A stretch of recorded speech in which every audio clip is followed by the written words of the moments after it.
Hi there. Hello, I'm great. How are you? Doing great. So nice. Warming up. Yes, finally. Oh, let's see some photos.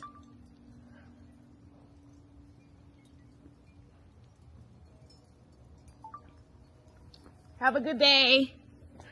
You want to come in the house? Oh, it's an inside. Well, is it okay if I park on that side of the street? I was kind of nervous. Okay. Yeah.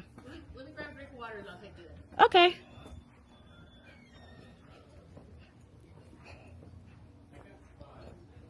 Great.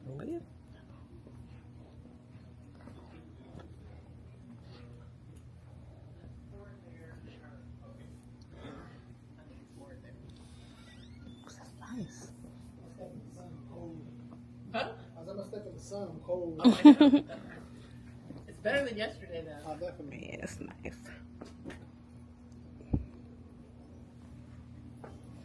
So basically, John did this. His father built the house in 1930 and he used it as a rental property. Mm-hmm. And then when John became of age, he got the house to raise a family in it. His job was that he was an upholsterer for Southern Pacific Railway, so he was used to covering stuff. Mm-hmm. And his original thought was that he would cover this entire house in leather. Oh. But for so many reasons, unfortunately, that did not happen. Yeah, in Texas, yeah. Yeah, can you imagine? Oh, wow. Of your sweat house. So when the aluminum beer can came out, he was intrigued by it, and he began saving them, and he got all his buddies to save them, and he was storing them up in the attic of his house. Mm-hmm. And when his wife would say, hey, why are you putting all these beer cans up in the attic? He told her that he'd like read an article in like Time magazine or something that said, if you put aluminum beer cans in the attic of your house, it's really good for insulation. That was his story, right? So then he retired. She did not retire. So he would wait for her to walk down, catch the bus. First thing he did is got all the cans out of the attic. He had a little shed over here that he worked out of. Cut the tops and bottoms off of them. Made enough streamers to go in the front of the house. And when she went to work one morning, he went out and hung the front of the house. And then when she was walking home from the bus stop and she gets to her house, it's like, hey, surprise! Wow! Oh, So wow!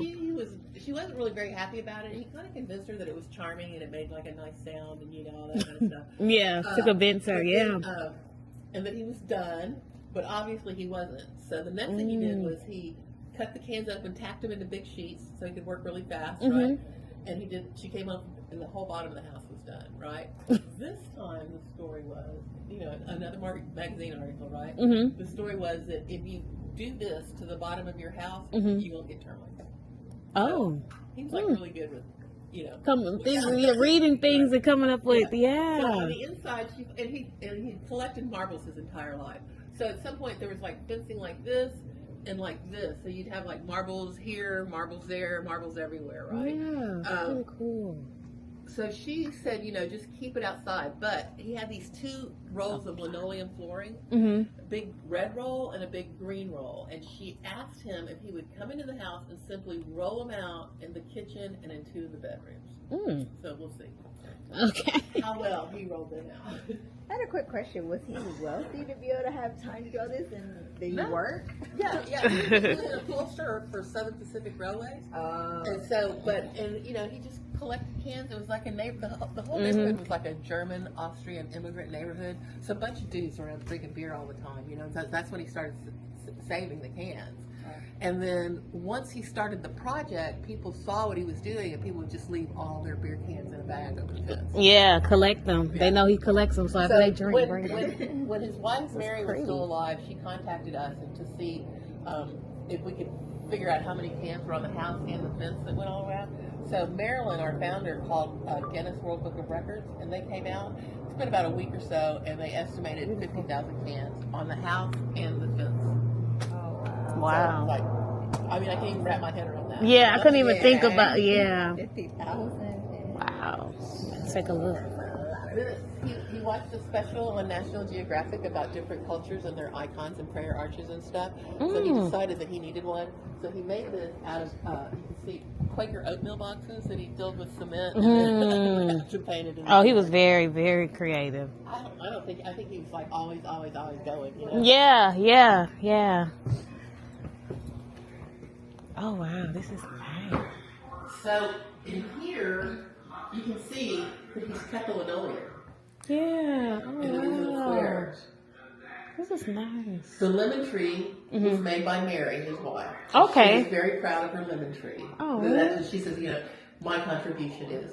Or there's like in the film, she goes, and of course I made the lemon tree and took care of the pot plants. And so I had like a group of students here one time, and they came out and they go, like, where are the pot plants? I said, I think potted plants. Yeah. Oh, wow. This is nice. So, beer cans.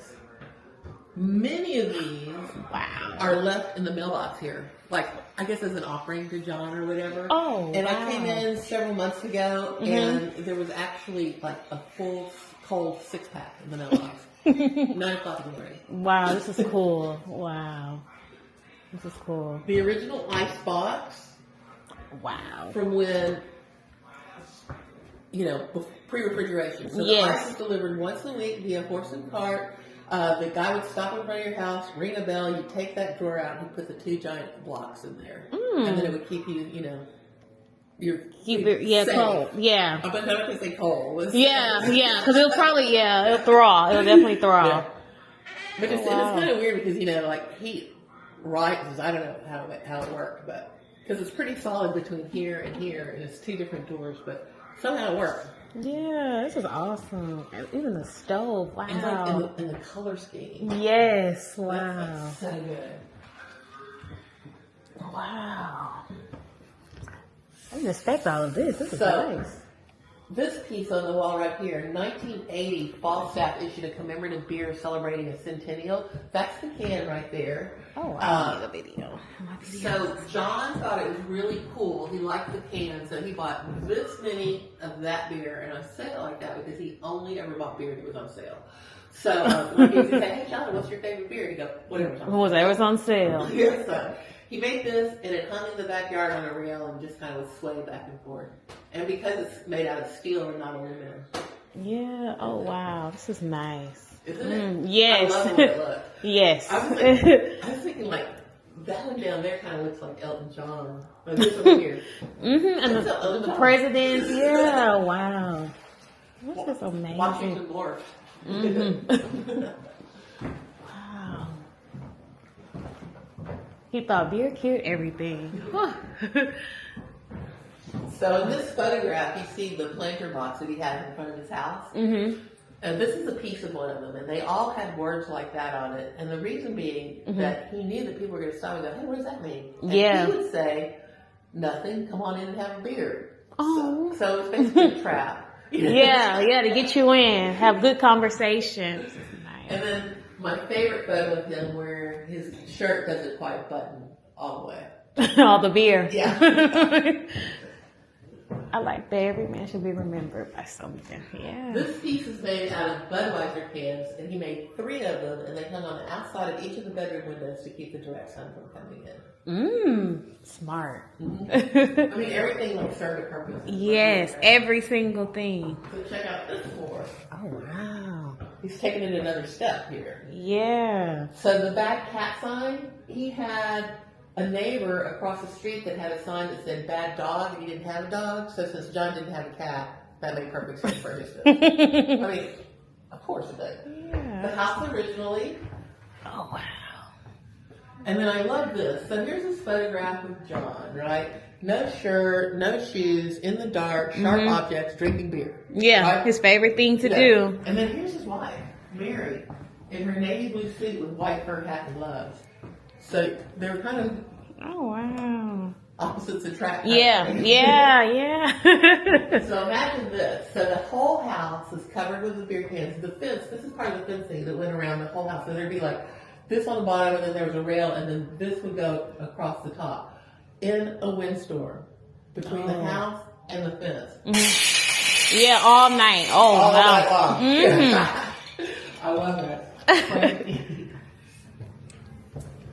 Fortunately, it was a tight-knit neighborhood, so yeah. Yeah, I can imagine Houston back then. You know, all the dudes loved it. All the Yeah, and the felt floor sorry. changes, Yeah. even though the And all colors women stay the felt same. Felt sorry for Yeah, Mary, you know? nice. Yeah. What is he down there working on now? I bet. But his tools that he used on his upholstery wow. work are also the tools that he used to cut the cans. Oh wow, this is nice.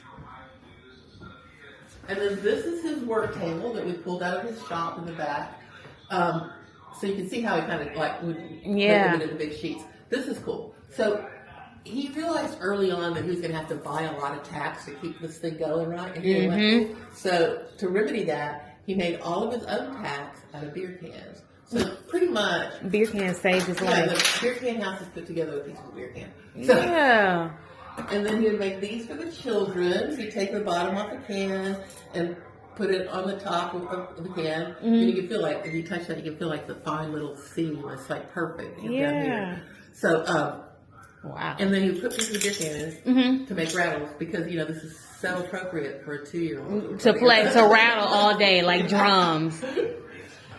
And then again, this is part of the fencing that went around. And these pieces, a friend of his worked for a manufacturing company. That's just stuff that he swept off the factory floor. Wow. But yeah, so he stayed busy. Very much, yeah. This is amazing. I think he actually, when he passed away, he actually was like doing more stuff and had a stroke. Wow.